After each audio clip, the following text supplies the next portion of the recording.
Hello good morning. तो friends, सुबह हो चुकी है और सुबह सुबह के ये रहे हमारे दर्शन। जो महाराज बैठे हुए हैं और हम दिखा रहे हैं इस वक्त आपको एक वो प्रोडक्ट जो लाई थी कुछ दिनों पहले गाड़ी के लिए। और गाड़ी में इसकी ज़रूरत तो नहीं है क्योंकि हम लोग बरसों से हमारी बताया था ना, बहुत पुरानी गाड़ी है तो यूँ ही चल रही है, बस किसी तरीके से खींची जा रही है, इसकी कभी ज़रूरत ही नहीं महसूस हुई। लेकिन आज बेटे को कुछ फ्रेंड्स का फ़ोन आ गया था तो ये लोग कुछ आउटिंग करना चाह रहे हैं। जो ग्रेजुएशन में इनके साथ पढ़ा करते थे तो हमारे शहर में एक दो बच्चे आए हुए हैं इनके, जिनकी जॉब लग चुकी है यहाँ पर।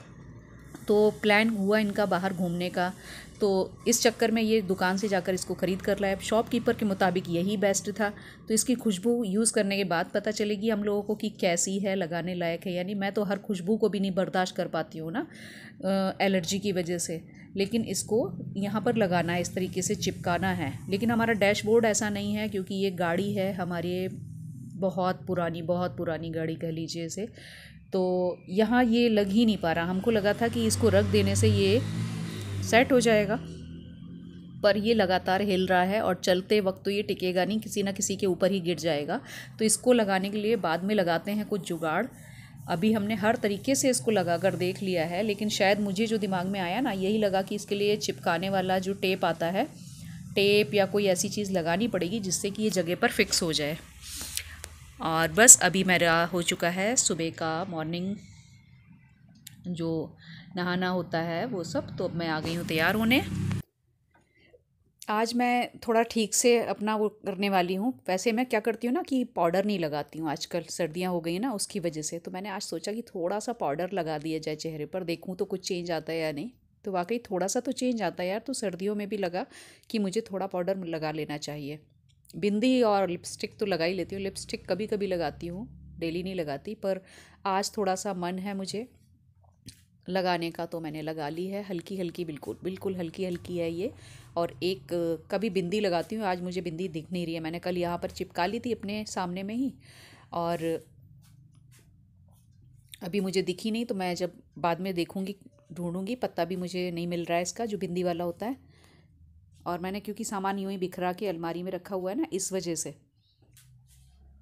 और ये टोपी कैसी लग रही है आप लोग बताइएगा। मुझे बहुत पसंद आई है ये टोपी, और मुझे ये गिफ्ट में मिली है। बिल्कुल लाइट पिंक कलर में है ये, इस तरह से। अच्छी है ना? तो आप लोग बताना टोपी मेरी कैसी है।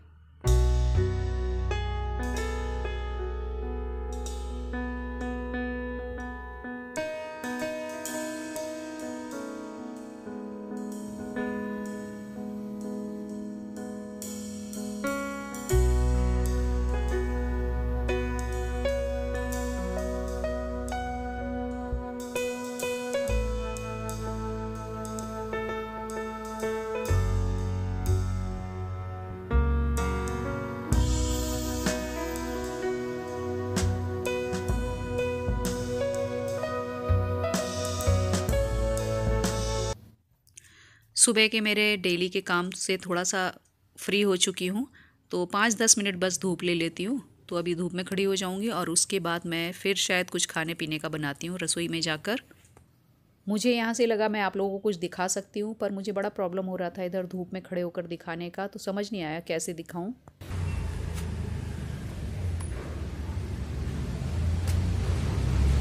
कपड़ों को अवॉइड कीजिएगा क्योंकि ये डेली के हो गए हैं कपड़े, मुझे रोज़ ही यहाँ फैले मिलेंगे आपको। तो कपड़े के लिए क्योंकि और कोई जगह नहीं है तो कपड़े मेरे साथ आ जाते हैं पीछे। और ये वाली कैप मुझे बेटे ने ला कर दी है, उसने मंगाई है। तो मुझे बहुत प्यारी लगी ये कैप सर्दी के लिए, क्योंकि मेरा जो रसोई है ना, इधर दिखाती हूँ, जो छोटी सी किचन बनी हुई है, टीन की है, शायद दिखेगी नहीं इसमें। तो ये मैंने ऊपर से दिखाई थी ना, ये टीन पड़ी हुई है मेरी किचन में। इससे ओस गिरती है आजकल, जैसे सर्दी का मौसम हो गया है तो इसमें ओस बहुत गिर रही है। और जब मुझे सुबह चाय बनानी है या कुछ भी करना होता है ना, तो इसमें पानी गिरता है, जो मेरे सिर पर लग जाता है, सिर पर लगता है, कपड़ों में गिरना शुरू हो जाता है। उसकी वजह से ठंडा लग जाता है, मुझे बीमार हो जाती हूँ बहुत जल्दी। तो ये मेरी 3 टप्पड़ वाली रसोई है। तीन टप्पड़ जिसको कहते हैं। जो मेरी बैठक है वो भी 3 टप्पड़ वाली है, और जो इधर दुकान थी वो भी मेरी 3 टप्पड़ वाली है। ये दुकान हुआ करती थी जो चलनी बंद हो चुकी है पूरी तरीके से। अब इसमें कुछ भी रहा नहीं, पुराना सामान है, लोगों ने आना बंद कर दिया था बीच में काफ़ी लंबे टाइम तक, तो फिर उसके बाद चली नहीं, और कुछ ऐसे सिलसिले चलते रहे कि वो खुल ही नहीं पाई दोबारा। तो ये है वो दुकान, दिख रही होगी ना पूरी आपको धूप में, क्योंकि मुझे कैमरा नहीं नज़र आता इधर पूरा, तो बस मैं दिखाने की कोशिश करती हूँ, पर कैमरा कितना आता है मालूम नहीं। और कपड़ों का तो ये है, मैंने बता ही दिया कि रोज़ ही आपको मिलेंगे मेरे इसमें वीडियो में कपड़े फैले हुए, क्योंकि कपड़े सूख नहीं पाते हैं। तो जितनी देर भी धूप मिलेगी उतनी देर इसको सुखाती हूँ, फिर हटा लेती हूँ, फिर अगले दिन फैलाने पड़ते हैं मुझे। और डेली ही आजकल कपड़े थोड़े थोड़े करके धुलते रहते हैं, क्योंकि जो सूख जाते हैं उनको हटाती हूँ, और जो नहीं सूख पाते उनको अगले दिन फिर फैलाती हूँ। तो चलिए शुरू करते हैं किचन में कुछ बनाने का, क्योंकि नहाने के बाद भूख बहुत लगती है। जब थोड़ा सा पूजा पाठ हो जाता है ना उसके बाद, तो बहुत तेज़ मेरी मतलब आदत सी है कुछ की कुछ ना कुछ, मतलब जो खुरचन होती है ना भूख की तेज़ वाली, वो होने लगती है कि कुछ खाना चाहिए ही चाहिए। तो फटाफट से सोचा बनाते बनाते आधा घंटा तो कम से कम लगेगा मुझे, या थोड़ा बहुत ऊपर भी हो सकता है, इससे कम तो नहीं लगेगा, क्योंकि मुझे चटनी भी बनानी थी। तो मैं आ गई हूँ चटनी बनाने, और ये मैंने हरा धनिया, मिर्च और टमाटर, लहसुन, नमक, और क्या डाला था इसमें, आंवला, सारे को काट कर छील कर अच्छे से इसमें छोटा छोटा कतर के डाल दिया था, और बस इसको महीन महीन पेस्ट सा बना लिया है। अब इसको कटोरी में खाली करूँगी और इसे खाऊंगी मैं, और सबको दूंगी पोहे के साथ। आज मैं बनाने वाली हूँ पोहा, और पोहा ये वाला जो बनाती हूँ ना, तो इसके साथ ये चटनी बहुत अच्छी लगती है। पोहा तो कई तरह से वैसे बनाया जाता है, अपने अपने तरीके से सभी बनाते हैं, पर मैं जैसे बनाती हूँ ना वो तरीका मैं आप लोगों के साथ शेयर करूँगी। तो आप लोग चलो अब देखो मेरा पोहा कैसे बनता है। तो ये मैंने 3 आलू काटे हैं, मतलब मीडियम साइज़ के, इस तरीके से टुकड़े कर लिए थे। टुकड़े आप लंबे भी कर सकते हो, और जो छोटे होते हैं ना गोल वाले वैसे भी कर सकते हो। तो मैं तो इस तरह छोटे छोटे वाले करती हूँ जो जल्दी से फ्राई हो जाएँ। थोड़ा सा पतला भी रखती हूँ, क्योंकि बिल्कुल तेज़ सरसों का तेल मैंने किया था गरम, और फिर उसके बाद इसको इसमें डाल दिया है। और थोड़ा ध्यान रखना पड़ता है कि जब हम इनको डालते हैं ना, क्योंकि पानी से धुले हुए होते हैं, वैसे तो मैं चलनी में रख देती हूँ, सारा पानी निथार देती हूँ, जितना हो सकता है उतना निथार दो इसको, उसके बाद ही तेल में डालना चाहिए। और फिर इधर दूसरी तरफ कर लेती हूँ तेल को खूब तेज़ गरम। तो जब तेज़ गरम हो जाता है उसके बाद मैंने इन आलूओं को डाला था, फिर भी मेरा तेल जब इनको छोड़ा ना तो ऊपर छिटक कर बाहर निकल गया था पूरा गैस पर, और साइड में नीचे स्लैब के ऊपर। तो देखूंगी मैं, बाद में पोंछ लूँगी, खैर वो तो अपने हाथ की बात होती है। तो इनको फ़िलहाल मैं अच्छी तरीके से खूब तेज़ पर फुल फ्लेम पर ही फ्राई कर रही हूँ, और तब तक करूँगी जब तक कि ये ब्राउन नहीं हो जाते। तो आलू अब हमारे जैसे हमको चाहिए उतने ब्राउन हो चुके हैं, और अब इनको मैं प्लेट में निकाल लूँगी, क्योंकि ये अच्छे से क्रिस्पी हो चुके हैं, अंदर से पक चुके हैं। तो मैंने मस्टर्ड ऑयल से इनको बाहर कर लिया, और मस्टर्ड ऑयल जितना हमारा है अपनी कढ़ाई में उसको उसमें ही रखूँगी, क्योंकि अभी बचे हुए ऑयल में ही हमें इसका तड़का लगाना है पोहे का, और पोहे को पूरा बनाना होगा। तो ये तेल पूरा उसमें यूज़ हो जाएगा जो हम पोहा बनाने जा रहे हैं। तो सबसे पहले हमने राई और करी पत्ते 10-12 ले रखे थे, इसको साफ़ करके मैंने रख लिया था, उनको मैंने इस तेल में छोड़ दिया है।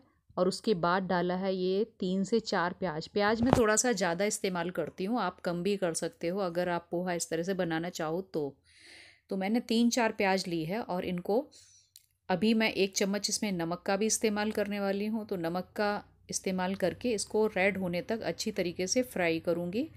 और नमक के साथ ये जल्दी अपना पानी छोड़ देते हैं, और कम टाइम में मतलब ब्राउन हो जाते हैं, ऐसा माना जाता है।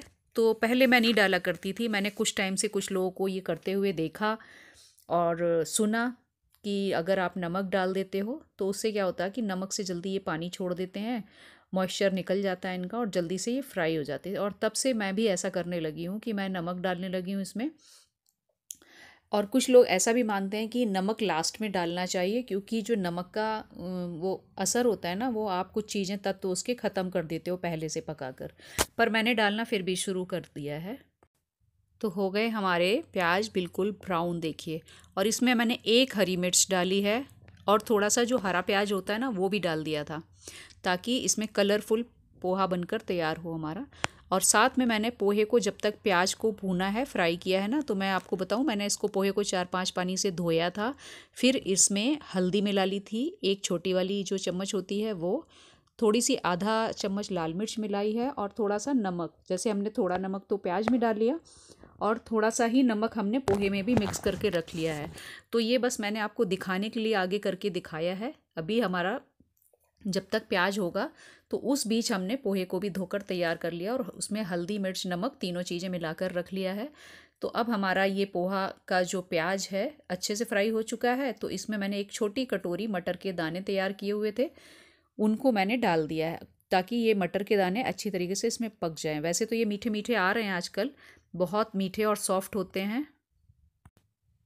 जब तक ये मटर के दाने पके हैं ना, तब तक मैंने थोड़ा सा हरा धनिया भी कट करके रख लिया है, और उसे मैं बिल्कुल लास्ट में मिक्स करूँगी जब पूरा पोहा बन जाएगा ना। और मैंने चाय की तैयारी भी कर ली है, क्योंकि बस चाय के साथ ही पोहे का मज़ा लिया जाएगा। तो पोहे को मैंने मिक्स करके अच्छी तरीके से रख लिया है, और अब इसमें मिला देती हूँ आलू।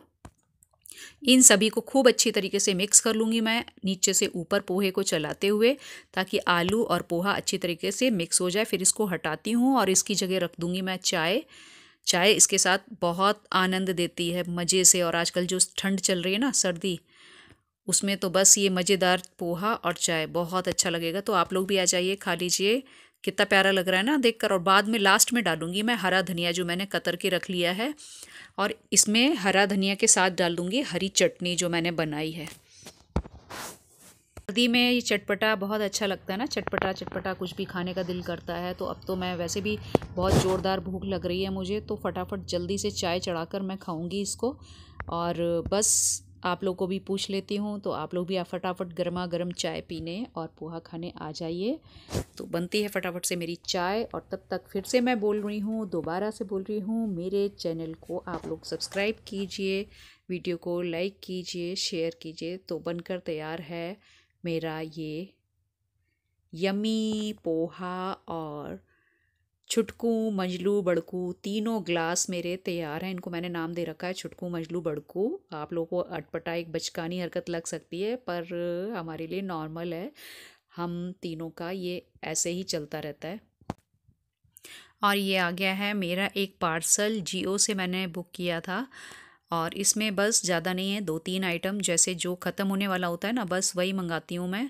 तो इसमें क्या आया है वो दिखा देती हूँ। इसमें होगा एक मेरे लिए चाय की पत्ती का पैकेट, और एक अमूल्या मिल्क, और 2-3 घड़ी साबुन। ये सामान मेरा पूरी तरह से ख़त्म था। और वैसे तो मैं डेली दूध लेती हूँ, दूध वाला आता है घर में देने के लिए। और ये अमूल्या मैं रखती हूँ इमरजेंसी के लिए, एक पाउडर, मतलब ये मैंने 1 kg वाला मंगाया है। तो कभी कभी दूध ख़त्म हो जाता है, या नहीं आ पाया, लेट हो गया, तो उस केस में ये यूज़ करती हूँ। और आज है दत्तात्रेय जयंती। तो जिन किसी को भी पता है, कुछ लोगों को पता है, कुछ को नहीं पता है कि दत्तात्रेय जयंती क्या होती है। तो जिनको नहीं पता है, मैं कहूँगी कि गूगल पर जाकर वो गूगल कर सकता है। और ये शाम के वक्त का चंद्रमा है, मतलब जो सबसे ऊपर वाला। नीचे तो हमारे घर की लाइट चमक रही है, दूसरी साइड भी लाइट चमक रही है, लेकिन जो पेड़ों के झुरमुट के ऊपर आपको दिखेगा ना, ये शाम वाला चंद्रमा है। बहुत सुंदर लग रहा था, बहुत प्यारा, एक अलग सी रोशनी थी इसकी। तो मैंने इसको जैसे जैसे ये ऊपर आया है, मैंने इसकी क्लिप बनाने की कोशिश की है। आप लोग लीजिए इसका मज़ा, और मैं मिलती हूँ अब आप लोगों से नेक्स्ट व्लॉग में। तब तक के लिए have a nice day, bye bye.